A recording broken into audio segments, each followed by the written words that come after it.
Welcome to dentist with प्रिया। आज हम जो है सेम्बिलिंगम को कवर करने वाले हैं। सेम्बिलिंगम में रिप्रोडक्शन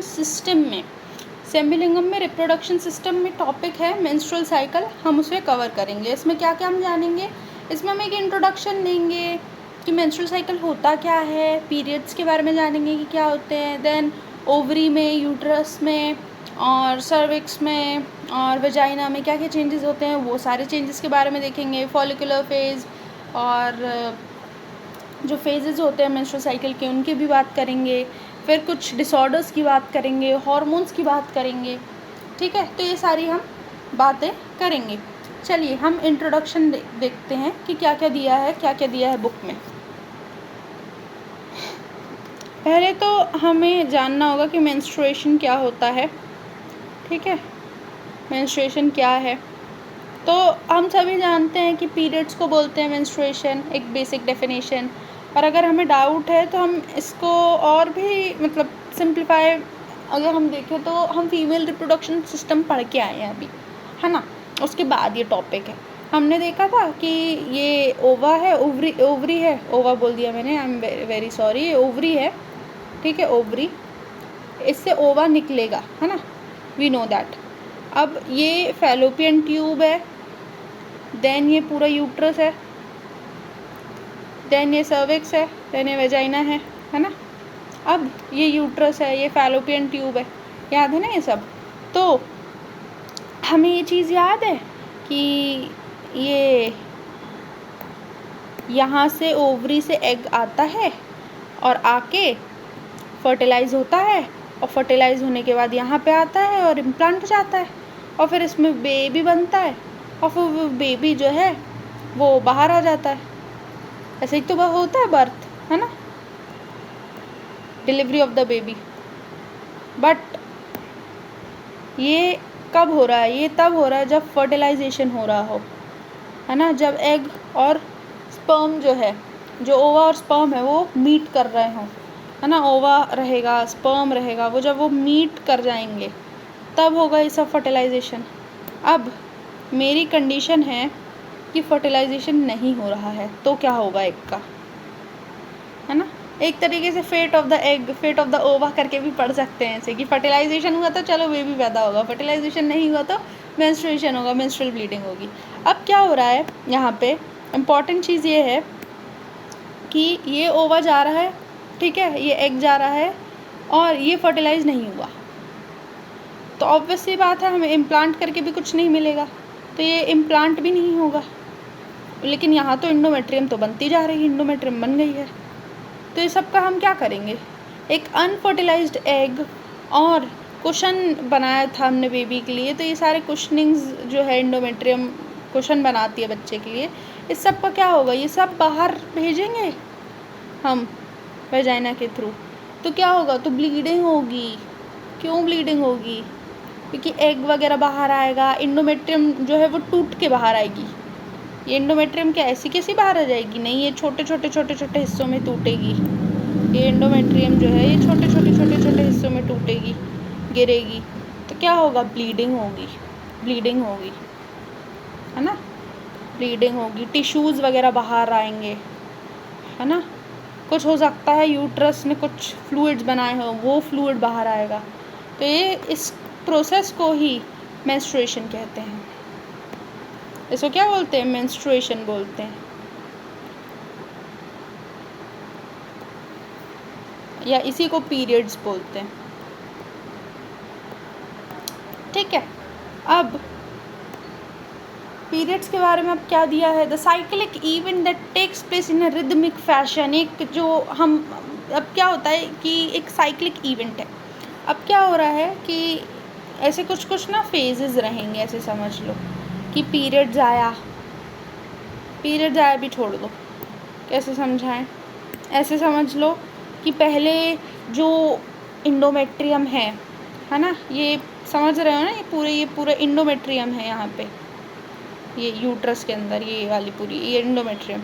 तो इंडोमेट्रियम यहाँ बनी, तो इंडोमेट्रियम बनेगी पहले, तो यहाँ पे कुछ एक पार्ट है जो इंडोमेट्रियम बना रहा है, एक फेज़ है, ठीक है, जो इंडोमेट्रियम बना रहा है। फिर क्या हो रहा है, फिर इंडोमेट्रियम बनी, फिर उसके बाद फर्टिलाइज होने का एक टाइम है कि फर्टिलाइजेशन हो, है ना, और फिर फर्टिलाइजेशन नहीं हुआ, अगर हो जाता तो, अगर फर्टिलाइजेशन हो जाता तो फिर कुछ एक और कोई पीरियड होता,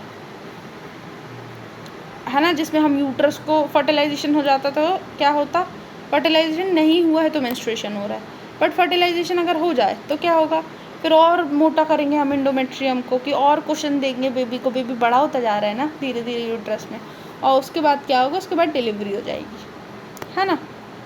तो ऐसे कुछ कुछ फेजेस हैं। अब यहाँ पे वो हो रहा है कि फर्टिलाइजेशन नहीं हो रहा है तो अलग अलग अलग अलग अलग फेजेस हैं जिसमें बॉडी रिएक्ट, जिसमें बॉडी मतलब अलग अलग रिएक्ट करेगी।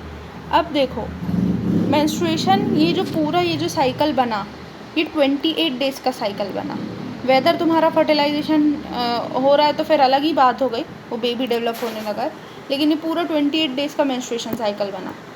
और क्या हो रहा है इस 28 डेज़ में कि बॉडी मतलब करती है ट्राई कि बेबी आ जाए, बेबी नहीं आता तो देन अगले महीने ट्राई करती है कि बेबी आ जाए। 28 डेज़ ऑलमोस्ट एक मंथ के बराबर हो गया है।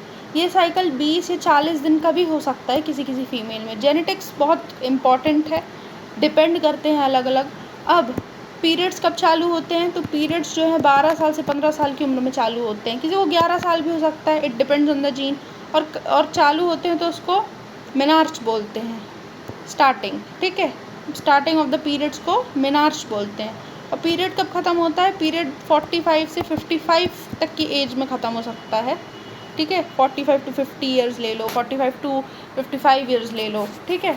और उस टाइम को फिर मेनोपॉज बोलते हैं जब ख़त्म होता है, क्योंकि पीरियड रुक गया तो मेनोपॉज बोल देते हैं उसे, ठीक है। इतना क्लियर है नाउ।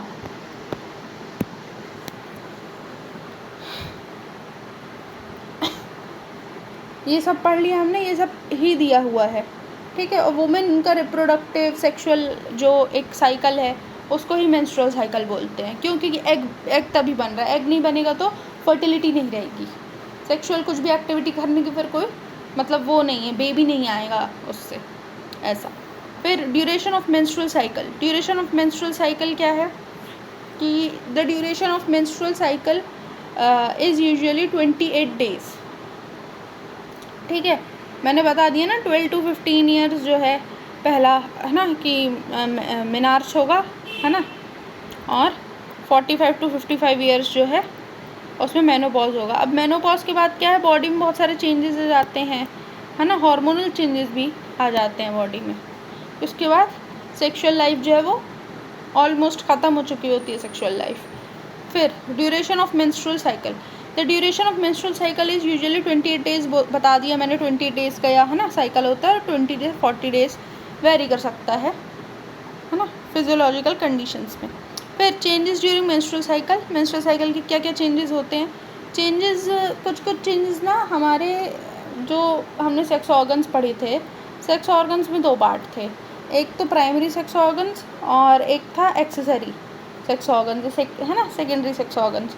तो अब ये प्राइमरी और एक्सेसरी दोनों पे एक्ट करेगा मेंस्ट्रुअल फेज़ में जो भी चेंजेस होंगे, मतलब इसका मतलब है कि ये ओवरी पे भी एक्ट करेगा, और जो एक्सेसरी ऑर्गन्स थे सपोर्टिंग टाइप के, यानी कि फैलोपियन ट्यूब हो गया, यूट्रस हो गया, वेजाइना हो गया, है ना, सर्विक्स हो गया, उन सब पे भी काम करेगा, उन सब पे भी चेंजेस आएंगे। क्या क्या चेंजेस आएंगे वो हम देखेंगे एक एक करके, ठीक है। 4 ग्रुप्स में हमने इन चेंजेस को डिवाइड किया। ओवरी में चेंज जो आएगा वो ovarian change, uterus change, vaginal change, cervix change, ठीक है। ये सब क्लियर है ना, पार्ट्स कहाँ कहाँ हैं, क्या ओवरी है, ओवरी क्या है, फैलोपियन ट्यूब क्या है, यूट्रस क्या है, हाँ, सर्विक्स क्या है, ये देखो ये वेजाइना है, ये सर्विक्स है, ये यूट्रस है, फैलोपियन ट्यूब था, ये ओवरी है, ठीक है। ये सब क्लियर है। अब ओवरी की बात कर लेते हैं, ओवरी में क्या क्या चेंजेस आएंगे। ओवरी में 2 तरीके से हम चेंजेस पढ़ेंगे, 2 फेजेस आ गए ओवरी में, ओवरियन चेंजेस के, एक तो फॉलिकुलर फेज़ और एक है ल्यूटियल फेज़। इनको पढ़ लेते हैं। फॉलिकुलर फेज़ में क्या है, फॉलिकल बनेगा। अब क्या होता है, पीरियड हमारा ना 5 दिन का साइकिल होता है, 4 to 5 डेज़ का, ठीक है। 2 से 3 डेज़ होता है सबसे लोवेस्ट जिसका साइकिल जाएगा, लेकिन 4 to 5 डेज़ का कॉमन है। अब क्या होता है फॉलिकुलर फेज़ में, फॉलिकुलर फेज़ में फॉलिकल का फॉर्मेशन होगा फॉलिकुलर फेज़ में, ठीक है। ये 5th से 14th डे जो है ना 14 डे हमेशा ओव्यूलेशन का रहेगा 28 डेज़ की साइकिल में, याद रखना। ओव्यूलेशन होगा, एग रिलीज़ होगा, ठीक है, एग का चांस है फर्टिलाइज होने का 14th डे पे। अब क्या होता है फॉलिकुलर फेज़ में, ये 5वें से 14th डे तक रहता है, ठीक है। और इस फेज़ में क्या होता है, ओवरी डेवलप होगी, मैच्योरेशन होगा ओवरी का। ओवरी अलग अलग फॉलिकल से बनी होती है, ओवरी के अंदर ऐसे स्ट्रक्चर्स हैं, ठीक है।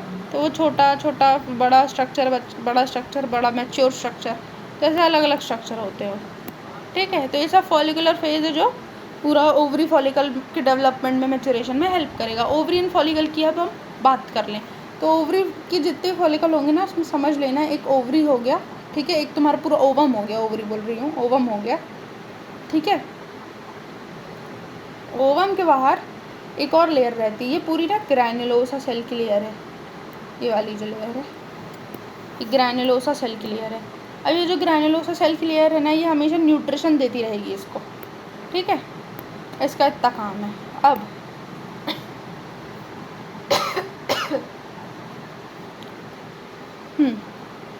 ओवरी है, ओवरी से एग जो है रिलीज़ हुआ ओवा, ठीक है। अब ये ओवा के ना अलग अलग स्टेजेस रहेंगे, ठीक है, ओवरी एंड फॉलिकल अलग अलग बनेंगे। अब मैं ये चीज़ आगे डिस्कस करती जाऊँगी क्या क्या कब कब बन रहा है, ठीक है। और ये अलग अलग बन के एक मैच्योर फॉलिकल बनेगा, प्राइमोडियन फॉलिकल बनेगा सबसे पहला। अब हमें याद रखना है कि हमारे पास तो 2 ओवरी है, एक ओवरी यहाँ है, एक पूरा फिर यूट्रस है, और फिर वहाँ पे भी एक है ना, एक ओवरी का स्ट्रक्चर है, ये यूट्रस है, फिर ये है ना सर्विक्स वजाइन स्ट्रक्चर है। तो इस ओवरी और इस ओवरी, किसी एक ओवरी से मेंस्ट्रुअल साइकिल में पूरे इसमें होता है, फिर किसी एक अगले महीने में फिर इससे होगा, फिर इससे, फिर इससे। ये चीज़ क्लियर हो गई। अब जो दोनों ओवरी है eight the time of puberty के टाइम पे जब हम चालू करते हैं तो हमारे पास कितने प्राइमोडियन फॉलिकल होते हैं, सबसे जो छोटा फॉलिकल है एक तरीके से वो कितना होगा, तो वो हमारे पास इतने होंगे नंबर्स, देखो बुक में भी लिखा है 4 लाख, इंडियन नंबरिंग सिस्टम के हिसाब से 4 लाख फॉलिकल हो गए, ठीक है।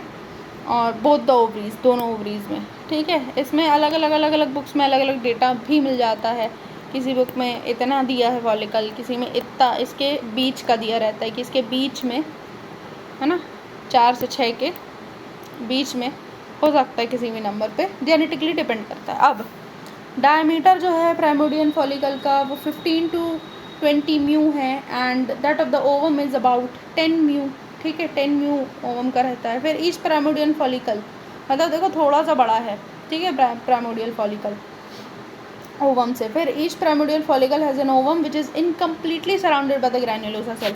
हमने बताया एक ग्रैन्युलोसा सेल क्लियर है ना, न्यूट्रिशन वगैरह देगा ये, है ना। फिर ग्रैन्युलोसा सेल जो है वो कुछ फैक्टर्स सेक्रेट करता है, जैसे ये ग्रैन्युलोसा सेल की जो लेयर है ये वाली, वो क्या क्या करेगी, मैच्योरेशन इनहिबिशन फैक्टर, ठीक है, ये सारे फैक्टर्स करेगी कि प्यूबर्टी आने दो, उसके पहले मैच्योर नहीं होगा, उसके पहले मैच्योर होगा तो सारे एग्स मर जाएंगे, तो ये सारी चीज़ें ख्याल रखता है ग्रैन्युलोसा सेल, ठीक है। Which keeps the ovum in immature state में रखेगा। जब प्यूबर्टी आएगी तभी मैच्योर कराएगा, और मैच्योर वगैरह कराएगा तो फिर मेंसेस वगैरह स्टार्ट हो गए, तुम्हारे पीरियड स्टार्ट हो गए, ठीक है। क्यों, क्योंकि पहले तो सब मर जाएंगे, 1 महीने में ही सारे फॉलिकल वगैरह मर जाएंगे अगर जल्दी मैच्योरेशन होता गया तो। अब all the ova present in the ovaries are formed before birth, no new ovum is developed after birth. जो बर्थ में है उतने ही प्राइमोडियन फॉलिकल है, उससे ज़्यादा कुछ नहीं बन रहा है। अब at the onset of puberty में FSH फॉलिकल स्टिमुलेटिंग हार्मोन जो है फॉलिकल बनाएगा, ल्यूटिनाइजिंग हार्मोन भी कुछ काम करेगा। तो ये दोनों जो हैं इनके इन्फ्लुएंस में प्राइमोडियल फॉलिकल जो है वो बनने लगता है, उसके अलग अलग स्टेजेस बनती है। अब प्राइमोडियल फॉलिकल से प्राइमरी फॉलिकल बना, इसका एक आगे ना फ्लो चार्ट भी दिया है बुक में। अब प्राइमरी फॉलिकल क्या करेगा, प्राइमोडियल फॉलिकल जो है वो बनता है, प्राइमोडियल फॉलिकल से प्राइमरी फॉलिकल बनता है। फिर when ovum is completely surrounded by the granulosa cell, during this stage the follicle and the ovum inside the follicle increase in size में बढ़ जाएगा, डायमीटर जो है वो 30 to 40 म्यू हो जाएगा, ठीक है। ओवम का जो है वो 20 म्यू हो जाएगा। क्या हो रहा है कि 20 म्यू उसका है ओवम का, उसके बाहर ग्रैन्युलोसा सेल की लेयर है, ठीक है। अब the follicle is not covered by definitive connective tissue capsule.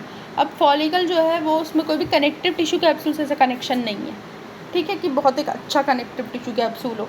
तो क्या होगा, इसको ना डायग्राम में जब देखोगे ना तो ऐसे ऐसे ऐसे ऐसे कुछ कुछ स्ट्रक्चर ऐसे दिखेंगे। ऐसा नहीं है कि ये पूरा हो और ये पूरा हो, ये मैच्योर स्टेज में दिखेगा। अभी तो इस टाइप का कुछ स्टेज दिखेगा, इस टाइप का जो मैंने अभी बनाया है, कि ऐसा एक स्ट्रक्चर है, उसके आसपास छोटे छोटे छोटे छोटे गोले हैं, किसी से भी कनेक्टेड नहीं है। Now the characteristic changes takes place during the development of primary follicle are. क्या क्या चेंजेस हो गए? प्रोरिफ्लेशन होगा, ग्रैन्युलोसा सेल बनेंगे, इंक्रीज होगा साइज, ओवम का साइज भी बढ़ रहा है, कनेक्टेड टिश्यू से जो है उसका फॉर्मेशन चालू हो रहा है, तो इसलिए छोटे छोटे छोटे छोटे डॉट्स में था। फिर प्राइमरी फॉलिकल जो है वेसिकुलर फॉलिकल बनेगा। वेसिकुलर फॉलिकल क्या होता है? वेसिकुलर फॉलिकल जो है एफ का इन्फ्लुएंस होगा फॉलिकल स्टिमुलेटिंग हार्मोन का। 6 से 12 प्राइमरी फॉलिकल जो है वो बनने लगेंगे, डेवलपमेंट चालू हो जाएगा, ठीक है। फिर इसमें क्या क्या होगा? ग्रैन्युलोसा सेल में चेंजेस आएंगे, ठीक है, ओवम में चेंजेस आएंगे, कैप्सूल बनना चालू हो जाएगी। ग्रैन्युलोसा सेल में क्या चेंजेस हैं? पहला तो प्रोलिफरेशन, ग्रैन्युलोसा सेल बनना चालू हो गया है ना, प्रोलिफरेट, उनका लाइफ चालू हो गया एक तरीके से। फिर a cavity form, a cavity called follicular cavity और एंट्रम। एक एंट्रम हमने काफ़ी टाइम सुना है एंट्रम वर्ड, ठीक है, तो एक कैविटी बनेगी फॉलिकुलर कैविटी, एंट्रम, वो बन जाएगा ग्रैन्युलोसा सेल के बीच में, बिटवीन में। एंट्रम में फ्लूइड भरा रहेगा जिसको लिक्विड फॉलिकुलाई भी बोलते हैं, ठीक है। फिर ओवम जो है एक साइड पुश हो जाएगा, और एक साइड पुश होने के बाद ग्रैन्युलोसा सेल से कवर्ड है लेकिन एक साइड पुश हो गया है, मतलब कि कुछ इस टाइप का हो जाएगा, एक साइड पे पुश हो गया है, ठीक है, अभी भी है ग्रैन्युलोसा सेल की कवरिंग, ठीक है। और फिर जम हिलाई और क्या बोलते हैं, ये जो ग्रैन्युलोसा सेल वगैरह है ये जम हिल बनाएंगे, या क्यूमुलस ओफोरस बनाएंगे, ठीक है। अब ग्रैन्युलोसा सेल जो है वो लाइन करेगा एंट्रम से, एक मेम्ब्रेन ग्रैन्युलोसा बनाएगा, ठीक है। फिर cell of the germ hill begins columnar बनेंगे सेल ऑफ द जर्म। इसमें क्या है, डायग्राम्स आएगा, डायग्राम से क्लियर हो जाएगा ये सारी चीज़ें। Cell of germ hill begins columnar and form corona radiata बनेगा, मतलब ये सब ना बन रहा है एक तरीके से मैं बताऊँ तो। ओवम में क्या क्या चेंजेस आएंगे? First the ovum increase, size वगैरह बढ़ जाएगा, 100 to 150 म्यू बढ़ जाएगा डायमीटर। फिर न्यूक्लियस लार्ज हो जाएगा, वेसिकुलर हो जाएगा, साइटो, इसका नाम ही वेसिकुलर कुछ था ना, वेसिकुलर फॉलिकल, तो वेसल्स वगैरह में मतलब ज़्यादा आ रहा है वेसल्स वगैरह, ऐसा समझ लो, ब्लड की रिच सप्लाई समझ लो। साइटोप्लाज्म जो है ग्रैन्युलर बन जाएगा, थिक मेम्ब्रेन आ जाएगी जिसको ज़ोना पेल्यूसिडा बन जाएगी। एक नैरो क्लेफ्ट होगा जैसे पेरीविटलाइन स्पेस, जो है ना खाली स्पेस बोल सकते थे ना, उसको पेरीविटलाइन स्पेस बनेगी, ओवम और ज़ोना पेल्यूसिडा के बीच में होती है। फिर फॉर्मेशन ऑफ कैप्सूल बनेगा, स्पिंडल्स बनेंगे, है ना, ओवरियन कॉर्टेक्स जो है उसमें कवरिंग शीट आएगी, फॉलिकल बनेगा, है ना, जिसे थीका फॉलिकुलाई या फॉलिकुलर शीट बोलेंगे। फिर थीका इंटरना, थीका एक्सटर्ना में डेवलप होने लगेंगे, दो डिवाइड हो जाएगा theca folliculi, theca interna, theca externa बनेगा। जो थीका फॉलिकुलाई है उसके दो पार्ट आ जाएंगे, एक तो इंटरना और एक एक्सटर्ना, ठीक है। अब क्या करेगा, थीका इंटरना अंदर है, एक्सटर्ना बाहर है। थीका इंटरना में vascular layer, connective tissue, epithelial, lipid granule, ये सब बन रहा है, सेक्रेटरी नेचर हो रहा है उसका स्टार्ट, ठीक है। फीमेल हार्मोन सेक्रेट, ईस्ट्रोजन को सेक्रेट करने लगता है, ठीक है, विच release into the fluid of antrum, antrum के फ्लूइड में भी रिलीज होने लगता है। अब थीका एक्सटर्ना क्या कर रहा है यहाँ पे, थीका एक्सटर्ना जो है वो कैप्सूल टाइप का स्ट्रक्चर बना रहा है ना, वो thickly packed fibres, spindle shaped cells वहाँ पे हैं। अब क्या हो रहा है, about the 7th day of menstrual cycle, menstrual cycle का जो 7th डे है, one of the vesicular follicles outgrows the अदर। ये देखो यहाँ पे पूरा दिया है, आउटग्रो कर देगा और बिकेम डोमिनेंट। एक फॉलिकल, बहुत सारे फॉलिकल हैं, एक फॉलिकल डोमिनेटिंग फैक्टर बन जाएगा 7th डे पे ऑफ द मेंस्ट्रुअल साइकिल, और फिर वो ग्राफियन फॉलिकल बोल देंगे उस फॉलिकल को। The other vesicular follicle degenerate bye means of, अब जो बाकी थे वो उनका एपोप्टोसिस हो जाएगा, वो मर जाएंगे एक तरीके से, ठीक है। सेल खुद ही खुद खा लेगा, इस टाइप का समझ लो, एपोप्टोसिस हो जाएगा।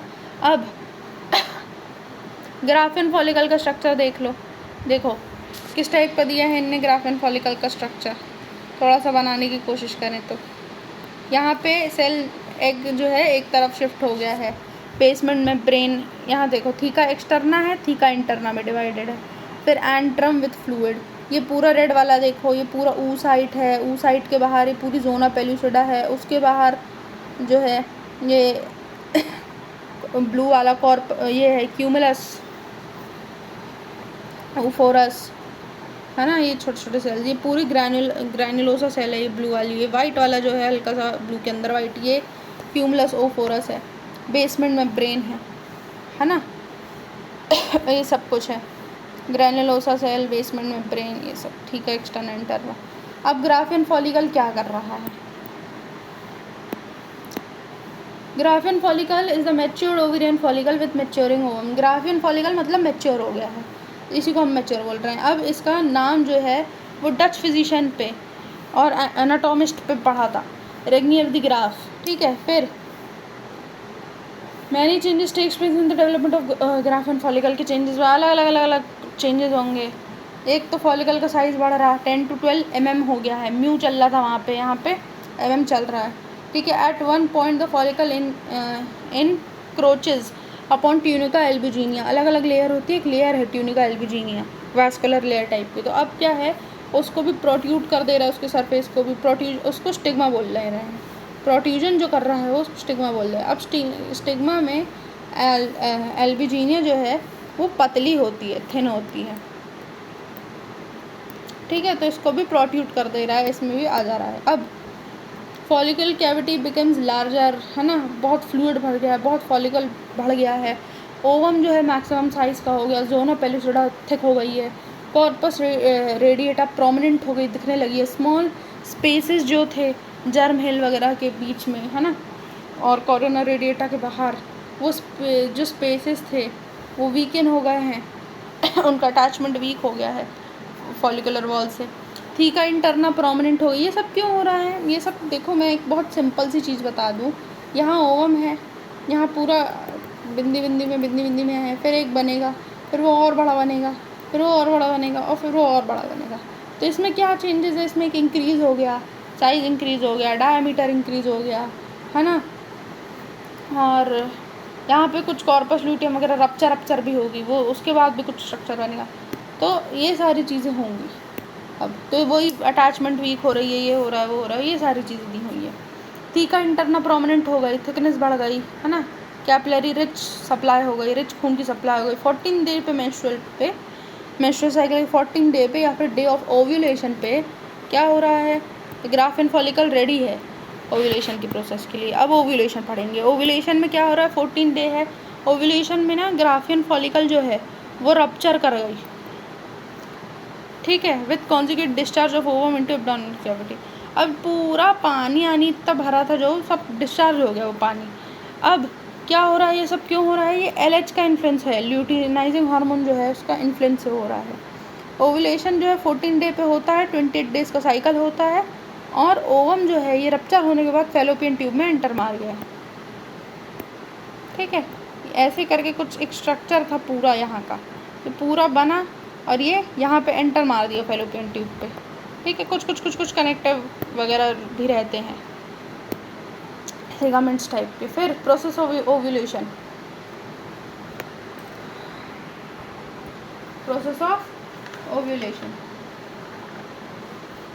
इसे भी हम पढ़ेंगे।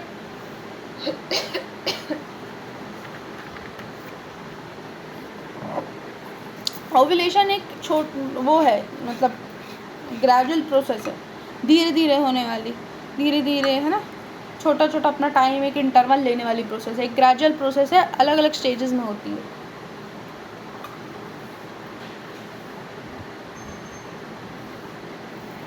पहला तो बताया रप्चर हो गई ग्राफिन फॉलिकल, है ना, पूरा ओवम वगैरह बाहर आ गया, है ना, जर्म हिलॉक जो थी वो टूट गई, है ना, हल्की हल्की चिपकी थी, फिर टूट गई फॉलिकुलर वॉल से। फिर from abdominal cavity fallopian tube में वो एंटर कर गया, है ना, फैलोपियन ट्यूब में ओवम एंटर कर हाँ ओवम बोल देंगे, ओवम ओवरी जो भी वो ग्राफिन फॉलिकल वगैरह जो भी एंटर कर गया। अब after fertilization ovum is called zygote, हमें पता है। अब 48 डेज बोल दिया मैंने, I am really sorry, 48 hours तक यानी कि 2 दिन तक जो है वो एक टाइम पीरियड रहता है कि स्पर्म आके बढ़िया फर्टिलाइजेशन कर सकता है। ठीक है, तो फर्टिलिटी जो पीरियड है, फर्टिलिटी विंडो 48 आवर्स की है।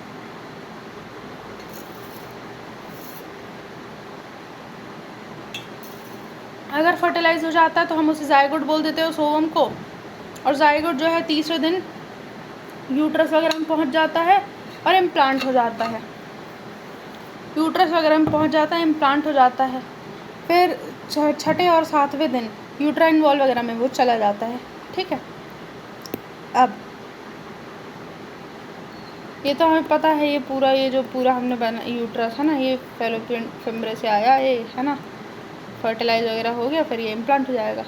अब ये कब फर्टिलाइज होने पे, अब एक ओवम ही जनरली रिलीज होता है एक ओवरी से। ठीक है, determination of ovulation type, different method है। ओव्यूलेशन कब हुआ, कब 14 डे पे ही ओव्यूलेशन हुआ, हम कैसे मान लें, तो अलग अलग वैसे जनरल है कि 14 डे पे होता है। अलग अलग चीज़ें भी होती हैं कि एक तो बॉडी का जो टेम्परेचर है ना वो बढ़ जाएगा, वो जो है टेम्परेचर 0.3 से 0.5 डिग्री सेल्सियस तक थोड़ा सा टेम्परेचर रेज होता है। ठीक है, क्यों होता है ये temperature raise, there is a slight fall in basal temperature just prior to ovulation, temperature increase after ovulation, alteration, थोड़ा सा हेयर टाइम चेंज होता है। ठीक है, वुमेन को मतलब अगर वुमेन पता लगा सकती है कि उसको कब जो है वो हल्की सी गर्मी है ना या हल्का सा टेम्परेचर में चेंज लग रहा है। फिर ये क्यों हो रहा है ओव्यूलेशन, ये हार्मोनली भी ऊपर नीचे हो रहा है हार्मोन, ऐसा उससे पता लगा सकते हैं, उससे वुमेन फील कर सकती है। फिर determination of hormonal excretion in urine, दूसरी चीज़ की हार्मोनल अप डाउन हो रहा है, हम एक है ना पार्ट वो मान के चलें। तो अब क्या है कि सबसे पहला तो टेम्परेचर, बॉडी का टेम्परेचर वगैरह चेंज होगा। दूसरी चीज़ है कि हार्मोन्स जो है वो यूरिन में भी एक्सक्रीट होंगे। तो यूरिन में अगर हम देख लें है ना, यूरिन में तो हमें पता चल जाएगा at the time of ovulation there is increase in the urinary excretion metabolic end products, oestrogen progesterone मिल जाएगा हमें यूरिन में। तीसरा हार्मोन लेवल प्लाज्मा वगैरह देख लें, प्लाज्मा में एफएस और एलएच जो है वो बढ़ा हुआ मिलेगा। ईस्ट्रोजन प्रोजेस्टेरोन जो है हर दिन का अलग होता है। ठीक है, और बहुत एक चेंज जो है ना आता है, चेंज ओव्यूलेशन के टाइम पे। फिर अल्ट्रासाउंड स्कैनिंग, अल्ट्रासाउंड से भी पता कर सकते हैं। फिर सर्वाइकल म्यूकस पैटर्न भी हमारे पूरे साइकिल में एक्चुअली चेंज होता रहता है वो पैटर्न, तो सर्वाइकल म्यूकस पैटर्न वगैरह भी देख सकते हैं कि क्या वो एक फर्न पैटर्न शो कर रहा है। ठीक है, अगर एक फर्न पैटर्न शो कर रहा है तो हम मानेंगे कि ओव्यूलेशन पीरियड के टाइम पे है, वरना वो जनरली एक फर्न पैटर्न शो नहीं करता है। ठीक है, फर्न पैटर्न क्यों शो करता है, सर्वाइकल म्यूकस ना एक्चुअली हेल्प करता है। एक फर्न जानते हो ना, एक ऐसा पौधा फर्न होता है ना, एक फर्न टाइप का पैटर्न या एक पैटर्न शो करता है, क्योंकि वो भी चाहता है कि स्पर्म जो है वो आगे बढ़े, इसलिए। ठीक है, तो ऐसे कर करके सीरिया टाइप का पैटर्न शो करके जो है मैं आगे बढ़ा दूंगा स्पर्म को, इस टाइप का है, इसलिए सर्वाइकल म्यूकस जो है फर्न पैटर्न शो करेगा। अब significance of determining ovulation time, family planning, ये हम ओव्यूलेशन टाइम क्यों निकाल रहे हैं, क्या सिग्निफिकेंस है इसका, फैमिली प्लानिंग, किसी को बेबी करना हो इसलिए निकाल रहे हैं। ठीक है, फिर ये जो लिखा है इसमें चैप्टर 57 फर्टिलिटी वाला चैप्टर है, फर्टिलिटी बर्थ कंट्रोल पे है वो पूरा चैप्टर 57 है ना, तो उसमें भी दिया है इनने कि फैमिली प्लानिंग है, किसी को बेबी करना है नहीं करना है, उन सब में काम आएगा। बेबी किसी को जनरली करना है पैदा तो उस सब में काम आता है। अब ल्यूटियल फेज़ क्या है, एक तो अब बोलोगे ल्यूटियल फेज़ क्या है, अब ल्यूटियल फेज़ ना 15th डे से 28th डे तक ये चलेगा ल्यूटियल फेज़। अभी 5 to 14 क्या चल रहा था तुम्हारा, फॉलिकुलर चल रहा था, फॉलिकल्स बन रहे थे, है ना। 14 डे ओव्यूलेशन हो गया। अब 15 से 28 डे तक चलेगा तुम्हारा ल्यूटियल फेज। ल्यूटियल फेज में क्या है, ल्यूटियल फेज में का नाम कॉर्पस ल्यूटियम से आया है, ऐसा समझ लो। क्यों, इस फेज में कॉर्पस ल्यूटियम डेवलप हो रही है और इस फेज का नाम ल्यूटियल फेज है। कॉर्पस ल्यूटियम क्या है, एक ना येलो बॉडी होती है कॉर्पस ल्यूटियम, ठीक है। और एक कॉर्पस ल्यूटियम कब बनती है, जब वो ग्राफिन फॉलिकल याद है वो रप्चर हो गई थी, तो कॉर्पस ल्यूटियम डेवलप हो जाती है और उसको येलो बॉडी बोलते हैं। Development of corpus luteum soon after rupture of the graphene follicle and release of ovum the follicle is filled with blood. अब क्या हो रहा है, यहाँ पे तुमने रप्चर तो करा ली, यहाँ पे रप्चर तो करा लिया तुमने, लेकिन ये रप्चर होने के बाद क्या है, इसमें पूरा ब्लड भर जाएगा, ठीक है। यही है कॉर्पस ल्यूटियम, एक तरीके से समझ लो फॉर अंडरस्टैंडिंग कि क्या हो रहा है यहाँ पे। Now the follicle is called corpus, now the follicle is called corpus haemorrhagicum, ठीक है। अब ये कॉर्पस हेमोरेगिकम क्या कर रही है कि इसमें ब्लड भरा है, ये वाली पूरी फॉलिकल में, ये पूरा है। फॉर सपोज यहाँ पे भी कुछ है, ये रप्चर हुआ तो ये पूरा किससे भर गया, ब्लड से भर गया ना। तो ये ब्लड क्या कर रहा है, ब्लड से भरने के बाद इसका नाम हमने अलग रख दिया, इसका नाम कॉर्पस हेम मीन्स ब्लड है ना, तो इसका नाम हमने रख दिया है कॉर्पस हेमोरेगिकम।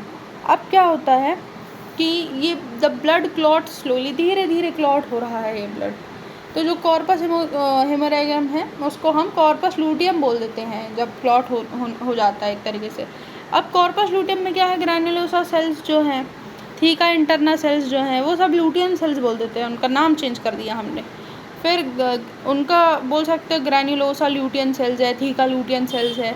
अब ये एक्लूमेट होगा, छोटा छोटा लिपिड एक्लूमेट होगा। अब ये लिपिड जो है वो येलो कलर का है, तो ये पूरा कॉर्पस ल्यूटियम ही येलो कलर का है इस चक्कर में, ठीक है, उसको कलर देते हैं ये लोग। और उसके बाद क्या है, फंक्शंस वगैरह है ना। देखो हमने अभी तक क्या क्या पढ़ा ओवरी फॉलिकल के बारे में, कि जर्मिनल एपिथेलियम से प्राइमोडियल फॉलिकल आता है।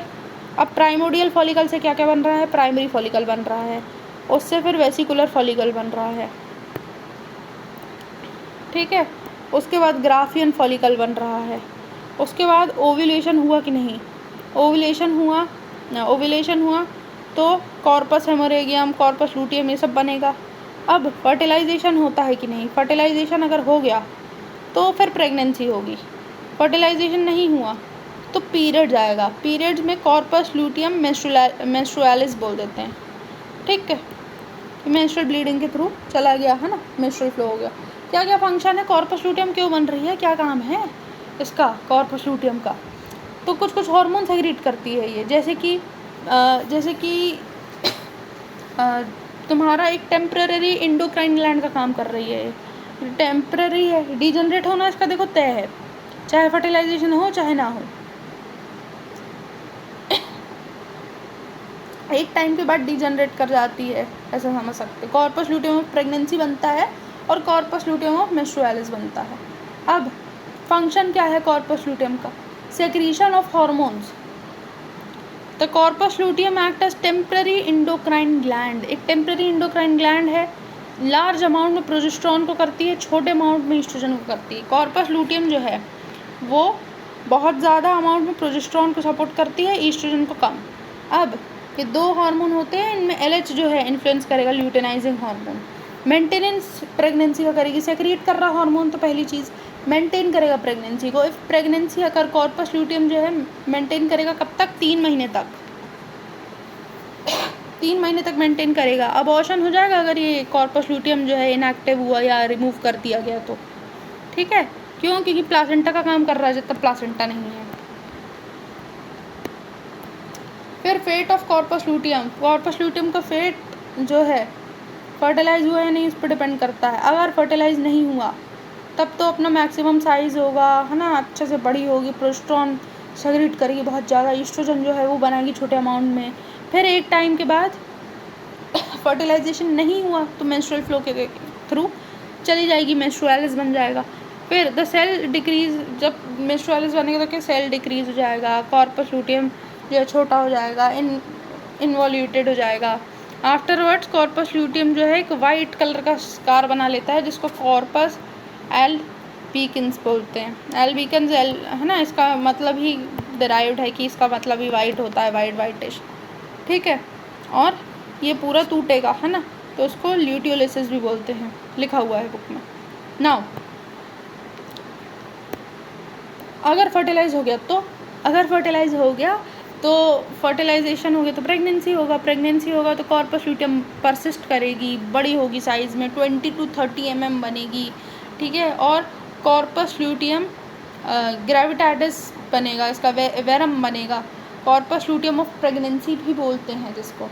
वेरम का मतलब होता है ट्रू, और जो कॉर्पस ल्यूटियम है ना ग्रेविटाटिस है, ग्रेविटास का मतलब होता है बेसिकली हैवी या फुल प्रेग्नेंट टाइप का।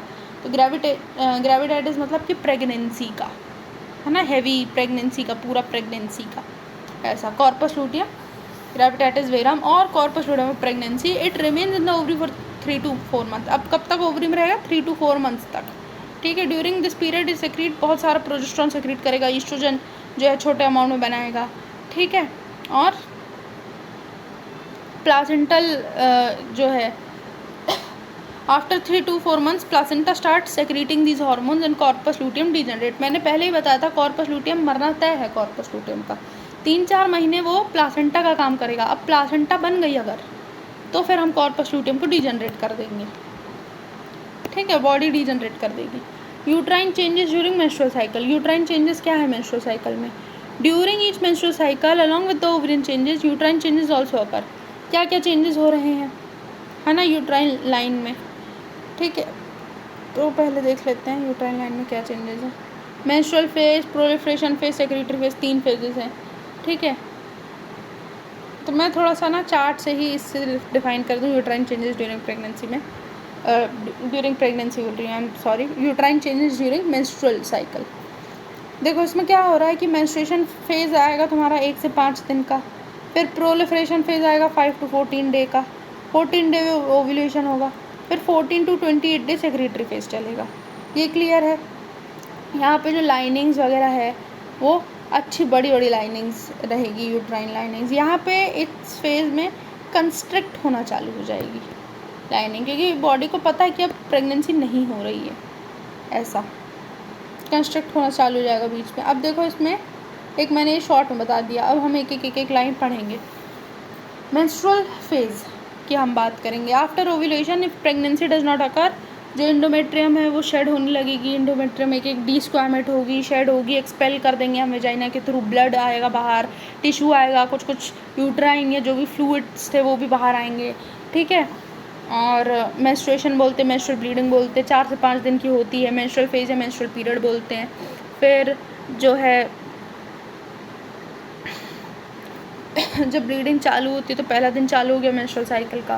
फिर 26 से 27th day of the previous cycle जो है ना, 28 डेज़ का साइकिल है, जो 26 और 27th डे है प्रीवियस साइकिल का, वो उसमें सडन रिडक्शन, मतलब 26-27 पे अचानक से ईस्ट्रोजन प्रोजेस्टेरॉन जो है वो अचानक कम होगा, डिक्रीज होगा लेवल पे, जिससे मेंस्ट्रुएशन होगा,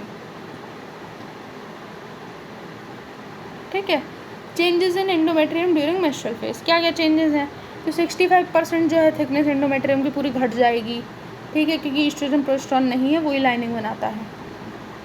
अब ड्यूरिंग द नेक्स्ट 24 आवर्स में जो ब्लड वेसल्स है ना, वो बहुत कॉन्स्ट्रिक्ट होगी, है ना। ये एक अच्छी ब्लड वेसल है, ये एक कॉन्स्ट्रिक्टेड है, समझ रहे हो अंतर? छोटी हो जाएगी। अब the vasoconstriction lead to hypoxia. अब वैसो कॉन्स्ट्रिक्शन होगा, ब्लड सप्लाई कम होगी तो हाइपोक्सिया होने के भी चांसेस हैं। हाइपोक्सिया में जो है अब क्या होगा हाइपोक्सिया में कि ये ना पूरा जो यूट्रस में बन रहा था ना, पूरी यूट्राइन लाइनिंग बन रही थी, पूरी यूट्राइन जो लाइनिंग बन रही थी, इसको भी कम जाएगा। ब्लड वेसल्स जो यहाँ जानी थी वो पतली हो गई है, ब्लड वेसल ऐसे जानी थी वो बहुत पतली हो गई है ब्लड वेसल। तब क्या होगा कि पूरी ब्लड सप्लाई ना पहुंचने के कारण ये मरने लगेगा, ये जो है ये मरने लगेगा, ये पूरी एंडोमेट्रियम मरने लगेगी, और मरने के बाद ये पूरा बाहर आ जाएगा। मतलब शेड आउट होके धीरे धीरे वेजाइना के थ्रू बाहर आएगा ये सब। अब क्या होगा कि ये नेक्रोसिस चालू हो गया है, ये 24 से 36 आवर्स तक रहेगा, ठीक है। फिर within 48 hours after the reduction in secretion of estrogen, जो ब्लड वेसल है वो भी रप्चर होगी। यहाँ कुछ रहती है, ये रप्चर होती हैं ब्लड वेसल, तो ये सब कुछ चलेगा 48 आवर्स तक जो है ये सब कुछ होगा। ईस्ट्रोजन प्रोजेस्टेरोन जो है गिरा हुआ रहेगा, ठीक है, कम रहेगा जब तक पूरी एक सुपरफिशियल लेयर एंडोमेट्रियम की ख़त्म नहीं होती तब तक। अब ये जो पूरा है ये है ना यूट्रस जो है, ये पूरा क्या है, ये यूट्रस था ना, ये पूरा ये यूट्रस है ये। अब क्या है, यूट्रस भी कॉन्ट्रैक्शन करेगा, ये कॉन्ट्रैक्ट करके ये पूरा बाहर निकाल देगा, ये पूरा कॉन्ट्रैक्ट करके, ठीक है। अब क्या बोलते हैं हम कि पीरियड्स में 35 ml जो है वो ब्लड होता है, 30 to 35 ml का ब्लड होता है और 35 ml का फ्लूइड्स वगैरह होते हैं, सेरस फ्लूइड, ठीक है, जो मतलब बाहर आ जाते हैं, ठीक है, वेजाइना के थ्रू। अब the blood clots as soon as it oozes, अब ब्लड को तो क्लॉट होना चाहिए, बट फिब्रिनोलिसिन होता है जो ब्लड को क्लॉट होने नहीं देता, यूट्रस में होता है वो, ठीक है। लेकिन पैथोलॉजिकल कंडीशन में जहाँ पे यूट्रस में ही कोई दिक्कत हो वहाँ हो पाएगा क्या, वहाँ नहीं हो पाएगा, ठीक है। वहाँ पे क्लॉटेड ब्लड, अगर किसी को यूट्रस में कोई दिक्कत है तो उसको क्लॉट बन के निकलेगा जब भी उसको मेंस्ट्रुअल फ्लो होगा। लेकिन किसी का यूट्रस नॉर्मल है तो क्लॉट नहीं बनेगा जब पीरियड उसको ब्लड बाहर आ चुका होगा, ब्लड बाहर आने के बाद उसको क्लॉट बनेगा, ठीक है। ये ब्लड बाहर आया उसके बाद क्लॉट होना चालू हुआ, ठीक है, ये नॉर्मल है। अब यूट्रस में किसी को कोई दिक्कत है, ये क्यों हो रहा है, क्योंकि इसमें फिब्रिनोलिसिन है, ठीक है। अब किसी को यूट्रस में दिक्कत है तो वो क्लॉटेड हुआ ब्लड ही निकलेगा, क्योंकि वो फिब्रिनोलिसिन नहीं है उसके पास, क्योंकि यूट्रस काम ढंग से नहीं किया। अब जो 3rd डे या 7th डे है, जो 3rd डे है या जो 7th डे है मेंस्ट्रुअल साइकिल का, उसमें मेंस्ट्रुअल की जो थिकनेस है वो 1 mm हो गई है, ठीक है। अब प्रोलिफरेशन फेज पे चलते हैं। प्रोलिफरेशन फेज आएगा, इसके बाद क्या होगा उसमें, प्रोलिफरेशन फेज जो है 5 to 14 डे पे रहता है, ठीक है। ओव्यूलेशन के बाद ख़त्म हो जाता है प्रोलिफरेशन फेज, ठीक है, कोरस्पॉन्ड करता है फॉलिकुलर फेज जैसा है। अब क्या है कि एट द मतलब फॉलिकुलर फेज से ही कोरस्पॉन्ड कर रहा है ये, है ना, वो भी उसी टाइम पे है 5 to 14, प्रोलिफरेशन डे भी 5 to 14 है। अब एक बहुत थिन लेयर बची इंडोमेट्रियम की, 1 mm का इंडोमेट्रियम बचा है, ठीक है, बाकी पूरा डिस्क्वामेट हो गया है, टूट गया है। अब क्या क्या चेंजेस आते हैं एक बार देख लेते हैं। तो हमने देख लिया इंडोमेट्रियम सेल्स जो हैं। अब देखो इंडोमेट्रियल सेल्स क्या है, प्रोलिफरेशन है, प्रोलिफरेशन मतलब फिर से सेल्स बनना, प्रोलिफरेट होना, सेल्स बनना, डिवाइड होना, ये सब आता है प्रोलिफरेशन में। तो सेल्स वगैरह बनेंगे, प्रोलिफरेट होंगे, 4 to 7 डेज़ पे जो है इंडोमेट्रियम जो है फिर से बनेगी, इंडोमेट्रियम फिर से बनेगी, यूट्रस के जो ग्लैंड्स हैं वो डेवलप करेंगे, ब्लड वेसल्स जो है वो अपीयर होगी, स्ट्रोमा वगैरह बनेगा, ठीक है। स्ट्रोमा सपोर्टिंग सेल्स टाइप को समझ लो, सपोर्टिंग सेल्स वगैरह, स्ट्रोमा वगैरह बनेगा, प्रोलिफरेशन होगा इंडोमेट्रियल सेल्स का, ठीक है। इंडोमेट्रियम जो है वो 3 to 4 mm की मतलब देखो 1 mm की थी, 1 mm से 3 to 4 mm तक जाएगी, ठीक है, प्रोलिफरेशन फेज के एंड तक। All these uterine changes during proliferation phase occur because of the influence of estrogen released from ovary. On 14th day, ovulation occur under the influence of LH. This is followed by secretory phase. अब क्या होगा, 14 day पे ovulation होगा, अब LH का influence आएगा फिर से और सेक्रेटरी फेज चालू होगा। सेक्रेटरी फेज में क्या होगा देखते हैं। Secretary phase 15 to 20th day पे है मेंस्ट्रुअल साइकिल के। अब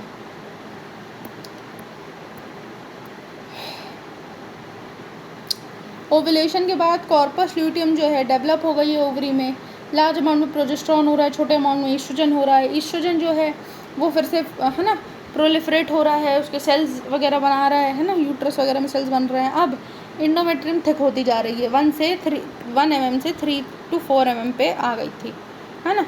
अब प्रोजेस्टेरोन जो है और इन्लार्जमेंट करता है इंडोमेट्रियल स्ट्रोमा का, और फर्दर ग्रोथ हो ग्लैंड के, ये सब कर रहा है कौन, प्रोजेस्टेरोन। अब under the influence of progesterone endometrial gland commence their secretory function. अब क्या है, सेक्रेटरी फेज में सेक्रीशन का फंक्शन होगा, सेक्रेटरी फंक्शंस होंगे। क्या चेंजेस एंडोमेट्रियल में क्या है, ग्लैंड्स और टॉर्चरस हो जाएंगे, ग्लैंड्स वगैरह बन रहे हैं, साइटोप्लाज्म जो है वो इंक्रीज़ हो रहा है, ग्लाइकोजन लिपिड का जो है वो डिपोजिशन हो रहा है, न्यू वेसल्स वगैरह बन रहे हैं। ठीक है, क्या हो रहा है सेक्रेटरी फेज में, न्यू वेसल्स वगैरह बन रही है, ये सब कुछ होगा। ठीक है, ब्लड सप्लाई वगैरह इंक्रीज़ हो गई एक तरीके से। एक्चुअली सेक्रेटरी फेज जो है ना वो प्रिपेयर कर रहा होता है यूट्रस को कि इम्प्लांटेशन हो गया तो हमें और अच्छा सब कुछ चाहिए है, और ब्लड सप्लाई चाहिए, ये सब कुछ चाहिए, थिकनेस चाहिए है, थिकनेस वगैरह को 5 से 6 mm तक कर देता है। In fact all these uterine changes during ये सब चेंजेस क्यों पा रहा है, ईस्ट्रोजन और प्रोजेस्टेरॉन के कारण। ईस्ट्रोजन रिपेयर करता है एंडोमेट्रियम की जो भी चीज़ें डैमेज हुई है उसको, और प्रोजेस्टेरॉन जो है वो सेक्रेटरी फंक्शंस, स्ट्रक्चर वगैरह की ग्रोथ, ये सब काम करा रहा है। अब फर्टिलाइज्ड ओवम जो है इम्प्लांट होगा, ठीक है, इस फेज़ में। अब इम्प्लांट वगैरह हुआ ओवम तो फिर फीटस बनेगा, बच्चा वगैरह बनेगा, सर्वाइवल होगा फीटस का, है ना। और सर्वाइवल जो है उसके लिए हमें चेंजेस चाहिए बेसिकली, है ना। तो एक इम्प्लांटेड ओवम अगर जो है वो फर्टिलाइज ही नहीं हुआ क्योंकि हमारा चैप्टर अभी हम क्या कर रहे हैं, हम मेंस्ट्रुएशन डिस्कस कर रहे हैं। तो अगर फर्टिलाइज हो जाता है तो इट्स वेरी क्लियर कि भाई बच्चा बनेगा, है ना, अगर और बर्थ हो जाएगा। अगर फर्टिलाइजेशन नहीं होता है तो उसमें क्या होगा, प्रेगनेंसी नहीं होगी, मेंस्ट्रुएशन हो जाएगा और एक नया साइकिल होगा ना। सर्विक्स में क्या क्या चेंजेस आ जाएंगे। अब सर्विक्स, यूट्रस के चेंजेस देख लिए अब हमने, अब सर्विक्स के चेंजेस देखेंगे। तो सर्विक्स ना हमेशा म्यूकस बनाता है, ये जो पूरा ये सर्विक्स है यहाँ पे ये वाला पार्ट, ये पूरा म्यूकस बनाता है। तो अब इसके म्यूकस में क्या क्या चेंजेस हैं, क्या क्या नहीं है, इसमें भी 2 फेज़ आ गए, प्रोलिफरेशन, सेक्रेटरी फेज़। अब प्रोलिफरेशन में क्या कर रहा है ये कि इसका ना म्यूकस थिन होता है प्रोलिफरेशन के टाइम पे। क्यों, सेल्स इसका ये जो है थिन होगा, ज़्यादा म्यूकस व्यूकस नहीं, वो नहीं रहेगा, थिक नहीं रहेगा, थिन रहेगा, पतला रहेगा, एल्कलाइन रहेगा। क्यों, क्योंकि सर्वाइवल आसानी से स्पर्म जो है वो जा सके उस चक्कर में। सेक्रेटरी फेज़ में क्या होगा, लेकिन सेक्रेटरी फेज़ में थिक बना लेगा ये अपना म्यूकस ताकि कुछ भी ना जाए। अच्छा, ये बॉडी हम तो सोचते हैं ना कि रिप्रोडक्शन तो हर हालत में चाहिए होता है, फिर ऐसा क्यों कर रही है बॉडी? ऐसा इसलिए कर रही है क्योंकि बॉडी मान लेती है कि प्रोलिफरेशन फेज़ में तो बढ़िया स्पर्म आ चुका, फर्टिलाइज हो चुका, बन चुका एग, है ना, जबकि ऐसा कुछ नहीं हुआ है। लेकिन बॉडी मान लेती है और फिर इन्फेक्शंस वगैरह ना हो इसलिए थिक कर देती है। और दूसरी चीज़ की बॉडी जो है अगर नहीं भी हुआ हो फर्टिलाइजेशन तो बॉडी सोचती है कि हम अपने नेक्स्ट साइकिल के लिए प्रिपेयर करेंगे। क्यों, क्योंकि अब फर्टिलाइजेशन जो है होने के चांसेस भी कम हैं, ध्यान से देखो तो। क्यों, क्योंकि एग आया है, एग अब बहुत बूढ़ा हो चुका है ना, एग का मैच्योरेशन हो चुका है, ये सब चीज़ सोच के एग डीजनरेट कर गया, मर चुका है 48 आवर्स के बाद, तो ये सारी चीज़ें बॉडी सोच लेती है, प्लान कर लेती है। इसलिए सर्वाइकल म्यूकस जो है वो थिक हो गया सेक्रेटरी फेज़ में, एडहेसिव हो गया। अब चेंजेस वेजाइनल चेंजेस क्या होते हैं, ये म्यूकस में चेंजेस बता दिया अब अपन ने। अब वेजाइना के क्या चेंजेस है, वेजाइना में 2 फेज़ आ गए, प्रोलिफरेशन और सेक्रेटरी। तो प्रोलिफरेशन फेज़ में प्रोलिफरेशन वेजाइना जो है वो कॉर्निफाइड करते हैं, उसका स्ट्रक्चर कॉर्निफाइड स्ट्रक्चर बनता है। क्यों, ईस्ट्रोजन जो है उसके कारण होता है। Oestrogen released from ovaries responsible for the cornification of vaginal epithelial cells, ठीक है। और सेक्रेटरी फेज़ में क्या होता है, vaginal epithelium proliferates due to the action of progesterone. जब vaginal epithelium is inflated with leucocytes, secretory phase में leucocytes वगैरह आते हैं, ल्यूकोसाइट्स WBC वगैरह ये डिफेंस वगैरह के काम आते हैं, इन्फेक्शन ना हो इसलिए। और कॉर्निफाइड स्ट्रक्चर भी हम देख सकते हैं वेजाइनल एपिथेलियम का, ताकि सेल्स वगैरह ऊपर आए, क्योंकि बर्थ कैनाल है, वेजाइनल कैनाल है। अब regulation of menstrual cycle, menstrual cycle is regulated hormones of hypothalamo pituitary ovarian axis, ठीक है। हाइपोथैलेमस का काम है, पिट्यूटरी का काम है, ओवरिन हार्मोन्स का काम है, इसलिए हम इसको बोल रहे हैं menstrual cycle is regulated hormones of hypothalamo pituitary ovarian axis, इसलिए बोल रहे हैं। अब देखो क्या क्या हार्मोन्स है। हाइपोथैलेमिक हार्मोन GnRH है ना, GnRH है, FSH है, LH है, ईस्ट्रोजन है, प्रोजेस्ट्रॉन है, ये सारी चीज़ें हैं। ओवरी के हार्मोन्स हो गए ये, estrogen, progesterone, FSH, LH anterior pituitary के, हाइपोथैलेमिक हार्मोन GnRH हो गया, इसलिए इसे हाइपोथैलेमो पिट्यूटरी ओवेरियन एक्सिस, ठीक है, ऐसे भी बोला है। अब हाइपोथैलेमिक हार्मोन GnRH जो है वो FSH, LH जो है सॉरी GnRH क्या करेगा, FSH और LH को, follicle stimulating hormone and luteinising hormone को स्टिमुलेट कराएगा एंटीरियर पिट्यूटरी से। Anterior pituitary hormone FSH, LH क्या कराएंगे, फॉलिकल स्टिमुलेटिंग, फॉलिकल बनाएगा। LH जो है वो कॉर्पस ल्यूटियम वगैरह का भी हमने पूरा रोल वगैरह देखा था, तो वो सारे काम करेगा। ओव्यूलेशन को ट्रिगर करता है, LH की पीक बनती है, ओव्यूलेशन ट्रिगर होता है, वो सब भी है, ठीक है।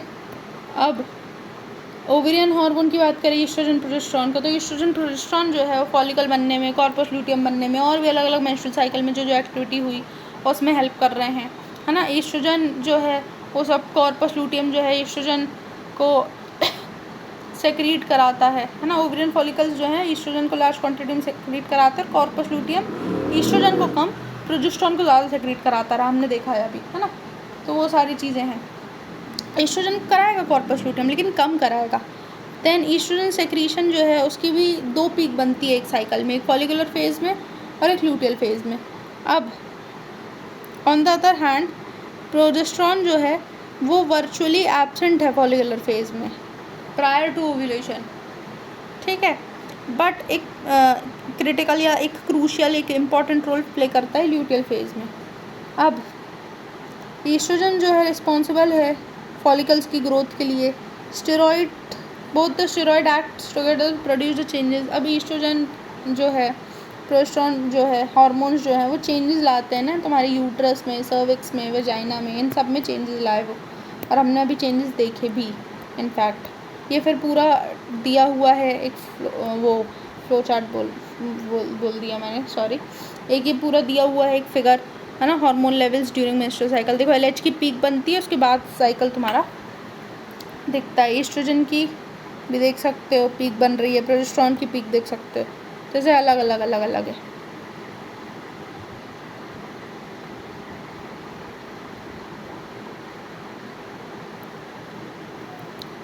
फिर both the ovarian hormones are under the influence of GnRH, ये कंट्रोल में है ना, FSH और LH, हाँ, उससे एक्ट करते हैं। अब जो GnRH, FSH, LH सब ओवेरियन हार्मोन्स, है ना, कितना सेक्रीट होगा, ये पूरा फीडबैक मैकेनिज्म जैसा समझ लो, है ना, वो ओवेरियन हार्मोन्स कंट्रोल कर रहे हैं। अब अप्लाइड फिजियोलॉजी क्या है। अप्लाइड फिजियोलॉजी में 7 दिए हैं। एक तो एमेनोरिया दिया है, ठीक है, कि एमेनोरिया में कोई भी पीरियड्स नहीं हो रहे हैं। फिर सेकंड दिया है तुम्हारा हाइपोमेनोरिया में क्या है, कम हो रही है ब्लीडिंग। फिर मेनोरेगिया में क्या हो रहा है कि एक्सेस मेंस्ट्रुअल ब्लीडिंग हो रही है, ज़्यादा ब्लीडिंग हो रही है। फिर तुम्हारा एक ओलिगोमेनोरेगिया में क्या हो रहा है कि फ्रीक्वेंसी कम है, फ्लो जो है, जो फ्रीक्वेंसी है ना, वो कम है मेंस्ट्रुअल ब्लीडिंग की। फिर पॉलीमेनोरिया में फ्रीक्वेंसी ज़्यादा है, इंक्रीज फ्रीक्वेंसी।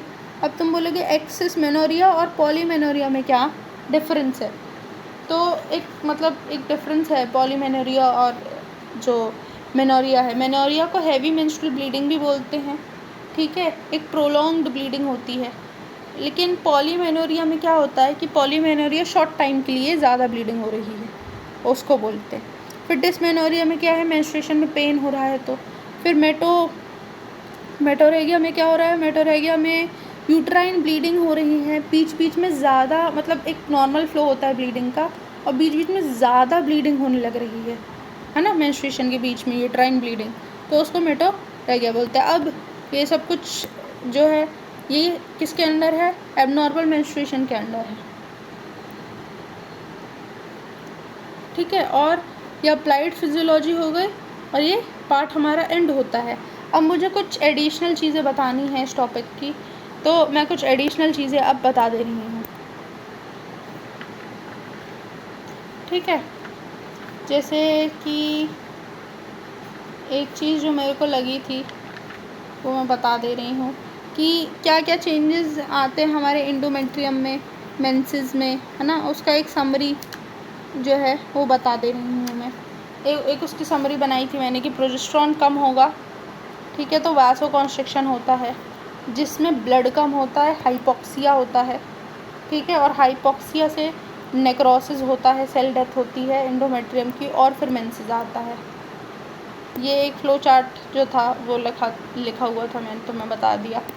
और कुछ जो एडिशनल चीज़ें हैं, एडिशनल मुझे लग रहा है, हाँ, ईस्ट्रोजन को ना हमेशा ऐसा मानना याद करने के लिए कि ईस्ट्रोजन ना मम्मा है, मतलब एक यंग जनरेशन टाइप का समझ सकते हो, है ना, कि मम्मी सारा काम करती है ना। और जैसे बच्चा होता है तो नानी लोग, है ना, या दादी लोग बहुत खुश होते हैं, तो प्रोजेस्टेरॉन तुम्हारा नानी दादी जैसा है। ये सेकेंडरी काम कर देगा, तुम्हारा सेक्रेटरी का काम कर देगा, खुश होने का काम कर देगा, तो इंडोमेट्रियम बना देगा, है ना। बाकी जो मेन प्रिपरेशंस है या जो नॉर्मली काम करना है वो हमारी मम्मी काम कर रही हैं, है। तो ईस्ट्रोजन को ऐसे बोल देते हैं। ये एक याद करने का तरीका है, ठीक है।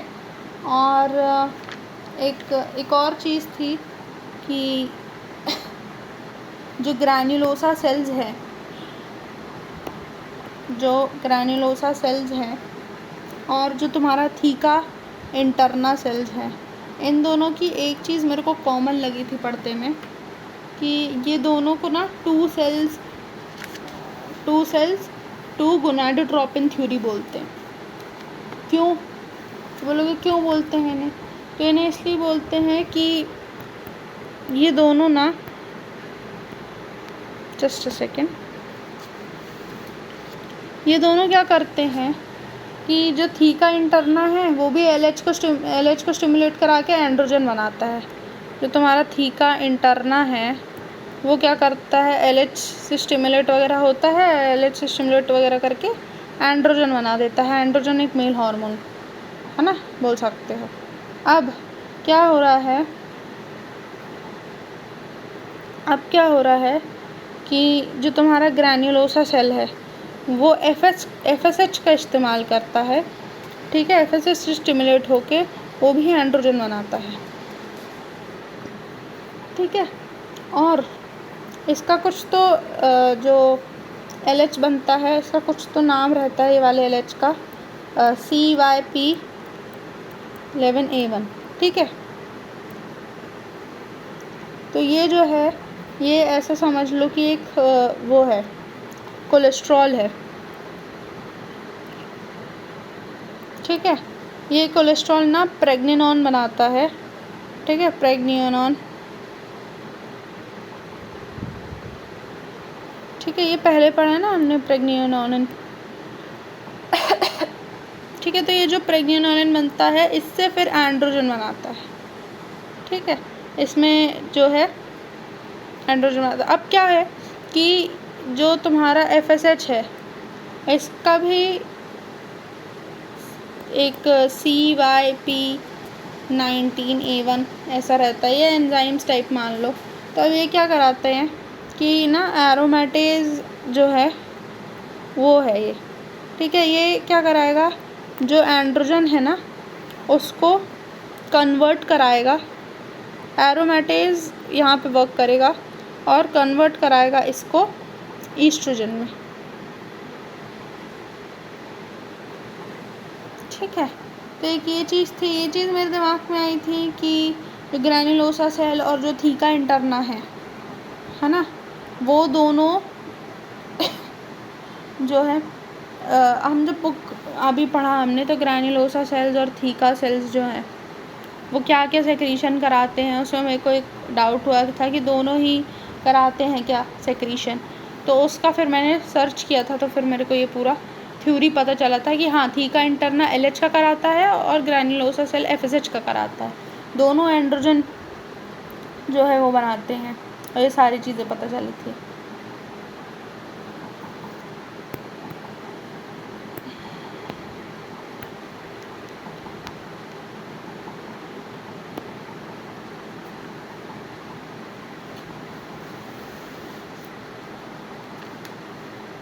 और एक चीज़ और थी कि जो LH है ना, अगर LH बढ़ता है, ग्रैन्युलोसा सेल्स जो हैं, LH बढ़ा, और ये जो ग्रैन्युलोसा सेल्स हैं ये COX2 करके कुछ एंजाइम होता है, वो बढ़ता है ग्रैन्युलोसा सेल्स में। तो जो एरिकनोइड एसिड जो होता है, एक ना एरिकडोनिक एसिड करके एक एसिड है, एरिकडोनिक एसिड, ये सेल मेम्ब्रेन में होता है, ठीक है। तो ये क्या करता है, एरिकनोनिक एसिड को प्रोस्टाग्लैंडिन्स में कन्वर्ट करा देता है। अब प्रोस्टाग्लैंडिन्स में तुम्हारे पास दो होते हैं, एक PGE2 और PGF2 अल्फ़ा, ठीक है। तो अल्फ़ा वाला जो है वो कॉन्ट्रैक्शन कराता है, ठीक है, और ये PGE2 जो है ये फॉलिकल को रप्चर कराता है। ये फॉलिकल का कॉन्ट्रैक्शन कराएगा, ये फॉलिकल को रप्चर कराएगा। एक ये भी चीज़ थी।